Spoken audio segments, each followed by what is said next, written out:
আসসালামু আলাইকুম রহমতুল্লাহি বরকাত। সুপ্রিয় দর্শক শ্রোতা ভাই ও বোনেরা, হেল্লা বিয়ে কি? ইসলামে হেল্লা বিয়ের অবস্থান কি?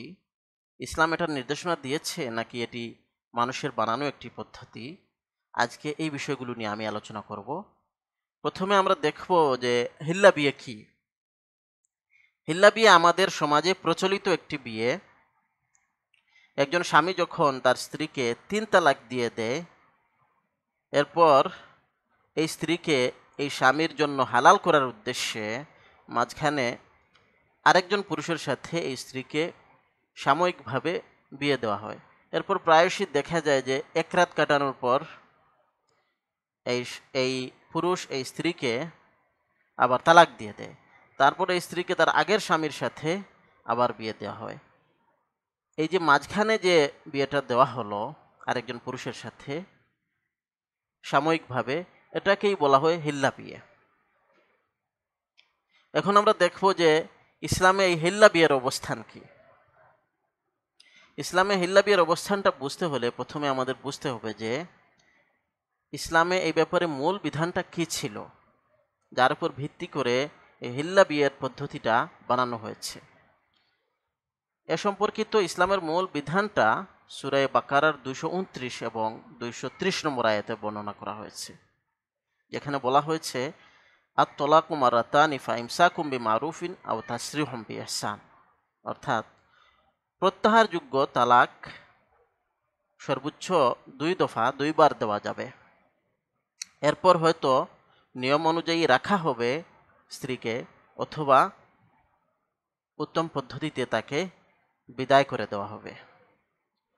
মানে একজন পুরুষ তার এক দাম্পত্য জীবনে সর্বোচ্চ 2 দফা তার স্ত্রীকে এমন তালাক দিতে পারবে যে তালাকের পর সে এই স্ত্রীকে আবার তার বিবাহ বন্ধনে ফিরিয়ে আনতেও পারবে এবং চাইলে সে এই স্ত্রীকে বিদায় করে দিতে পারবে। এটা সর্বোচ্চ এক দাম্পত্য জীবনে একজন পুরুষ 2 দফা এইভাবে তালাক দিতে পারবে। এটা কিভাবে হবে? মানে প্রতিবার তালাক দেওয়ার পর এই স্ত্রী ইদ্যত পালন করবে এবং এই ইদ্যত পালনটা স্বামীর ঘরেই করবে। এটা কম বেশি প্রায় 3 মাস স্বামীর ঘরে অবস্থান করে এই স্ত্রী ইদ্যত পালন করবে। এই সময়ের ভিতরে স্বামী চাইলে তাকে তার বিবাহ বন্ধনে আবার ফিরিয়ে নিতে পারবে, কিন্তু সে যদি না চায় তাহলে এই সময়টা অতিবাহিত হতে দিবে এবং এই সময় অতিবাহিত হওয়ার পর এই স্ত্রীর সাথে স্বয়ংক্রিয়ভাবেই বিবাহ বিচ্ছেদ হয়ে যাবে। এখন স্বামী যদি তার বিবাহ বন্ধনে এই সময়ের ভিতরে ফিরিয়ে নেয় স্ত্রীকে, তাহলে একবার ফিরিয়ে নেওয়ার পরে ভাবে সংসার সে শুরু করলো। সংসার শুরু করার পর আবার কখনো তালাকের পরিস্থিতি হলে আবার এইরকম তালাক দিতে পারবে এবং আবারও এরকমভাবে সুযোগ থাকবে, ফিরিয়ে নেওয়ার সুযোগ থাকবে, এই 2 দফা সুযোগ থাকবে। কিন্তু প্রশ্ন হলো যে এইভাবে কতবার সুযোগ দেওয়া হবে? যদি এইভাবে বারবার সুযোগ দেওয়া হয় তাহলে তো একজন পুরুষ একজন স্ত্রীকে বারবার তালাক দিয়ে এইভাবে ফিরিয়ে নিতে পারে এবং এতে করে এই নারীর জীবনটা একটা ঝুলন্ত অবস্থায় পড়ে যাবে। না সে পুরোপুরি সংসারে থাকতে পারবে, আবার না সে পুরোপুরি সংসার থেকে মুক্তি পেতে পারবে। এই নারীর জীবনটা একটা ঝুলন্ত অবস্থায় রয়ে যাবে। এই জন্য 3য় দফায় আল্লাহ সুযোগ আর রাখেননি। তাই পরের আয়াতেই আল্লাহ বলেছেন 230 নম্বর আয়াতে, ফাইন তল্লাকাহা ফালা তাহিল্লু লাহু মিন বাদু হাত্তা তানকিহা যাওজান গায়রা। এরপর 3য় দফায় 2বার এইভাবে তালাক দিয়ে ফিরিয়ে নেওয়ার পর সংসার শুরু করার পর যদি স্বামী 3য় দফায় আবার তার স্ত্রীকে তালাক দিয়ে দেয়, তাহলে আর এই সুযোগ থাকবে না, এই ফিরিয়ে নেওয়ার সুযোগ থাকবে না, বরং তখন ফালা তাহিল্লু লাহু মিন বাদু হাত্তা তানকিহা যাওজান গায়রা। যদি 3য় দফায় এইরকমভাবে স্বামী তার স্ত্রীকে তালাক দিয়ে দেয়, তাহলে এই স্ত্রী আর এই স্বামীর জন্য হালাল থাকবে না। তবে একটা অবস্থায় হালাল হতে পারে, সেটা বলা হয়েছে হাত্তা তানকিহা যাওজান গায়রা। যতক্ষণ না এই স্ত্রী অন্য কোনো স্বামীকে বিবাহ করেছে।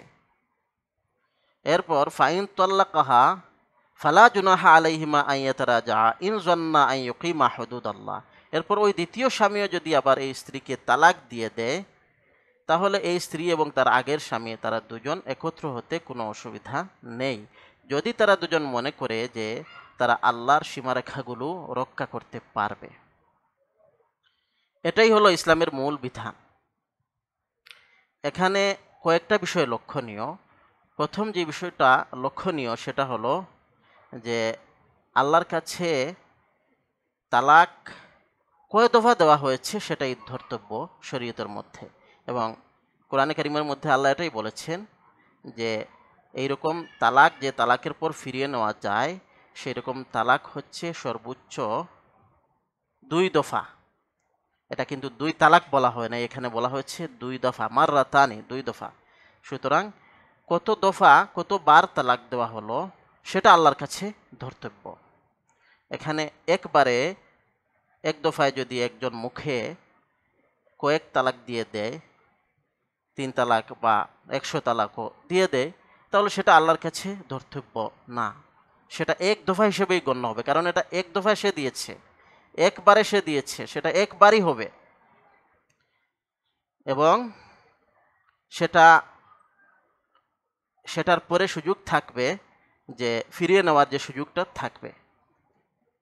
আচ্ছা, দ্বিতীয় যে বিষয়টা এখানে লক্ষণীয় সেটা হলো যে আল্লাহ তাআলা এখানে বলেছেন 2 দফা এইভাবে তালাক দেওয়ার পর, মানে প্রতিবার ফিরিয়ে নিয়ে আবার 2 দফা এইভাবে তালাক দেওয়ার পর তৃতীয় দফায় যদি কেউ তার স্ত্রীকে এইভাবে তালাক দিয়ে দেয়, এখানে তৃতীয় দফায় এইভাবে তালাক দেওয়ার কথা বলা হয়েছে।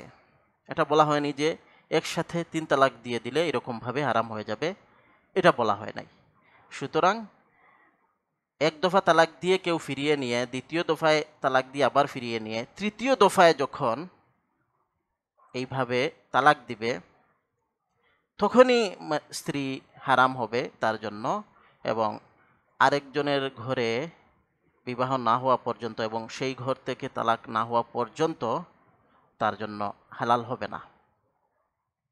তৃতীয় যে বিষয়টা এখানে লক্ষণীয় সেটা হলো যে এখানে যে দ্বিতীয় স্বামীর সাথে বিবাহের কথা বলা হয়েছে, সেই বিবাহটা কি কোনো উদ্দেশ্যমূলক বা সাময়িক বিয়ে? না। ইসলামে নিকাহ বা বিয়ে বলতেই হচ্ছে যে বিয়েটা সারা জীবন সংসার করার জন্য করা হয়, এবং এখানে কোনো ভিন্ন উদ্দেশ্য থাকে না, বরং একজন নারী এবং একজন পুরুষ মিলে যেভাবে বিয়ে করে সারা জীবন সংসার করার জন্য, সেই বিয়েটার কথাই এখানে বলা হয়েছে। এখানে কোনো সাময়িক বা উদ্দেশ্যমূলক বিয়ের কথা বলা হয় নাই। সুতরাং ঘটনাক্রমে যদি এইরকম হয় যে এই স্ত্রীর আরেকজন স্বামীর সাথে স্বাভাবিকভাবেই বিয়ে হয়েছে এবং এটা স্থায়ীভাবে ঘর সংসার করার জন্যই বিয়ে হয়েছে, তারপর ঘটনাক্রমে ওই স্বামীর সাথেও তার বনিবনা না হওয়ার কারণে ওই স্বামীও তালাক দিয়ে দিয়েছে, এই তালাকটাও যে বনিবনা না হওয়ার কারণে যে তালাক দেওয়া হয় সেটাই এখানে বলা হয়েছে। এটাও কোনো উদ্দেশ্যমূলক তালাক নয় যে হালাল করে দেওয়ার জন্য তালাক, এইটা কিন্তু বলা হয় নাই। তো এখান থেকে বোঝা গেল যে এটাই হচ্ছে ইসলামের মূল বিধান। এখন এটার সাথে আমাদের সমাজে প্রচলিত হিল্লা বিয়েকে মিলিয়ে দেখুন, যেখানে এই হিল্লা বিয়ের মধ্যে একসাথে কেউ 3 তালাক দিয়ে ফেললেও সেটাকে 3 দফা তালাকের মতো গণ্য করে এইরকমভাবে হারাম করে দেওয়া হয়।